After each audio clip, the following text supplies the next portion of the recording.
Also new at 6, a Valley man says somebody broke into his home and got away with a gun and some prescription drugs. Now, he's wondering why it took so long for police to respond, especially since a stolen gun had just ended up on the street. When you ask, we investigate. Here's Contact 13 investigative reporter Stephanie Zeppelin.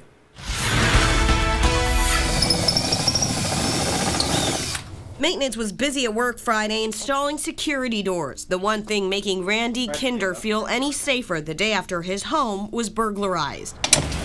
His roommate called 911 first. No reply. Okay, waited about an hour and a half, called 911 again. Told him, there's guns involved, we need somebody over here. Randy says they waited almost 5 hours before Metropolitan Police sent anyone out. I was devastated as I felt violated, which I still do.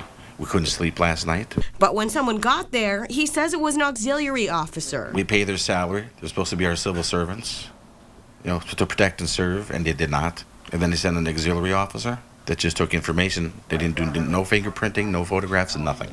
But the thing that has Randy most scared is what was taken. He must have had 30 bottles. His roommate takes prescription painkillers, all stolen, along with 3 handguns. They had my guns. They could have walked, they could have came back in, killed us, we don't know. And Randy says he let dispatchers know about the stolen guns. So we called Metropolitan Police ourselves. Almost 5 hours to respond. Just like Randy, we waited several hours with no response. So we called Metro again. Hi, this is Stephanie Zeppelin from Channel 13 calling back, trying to get an answer on my question from earlier.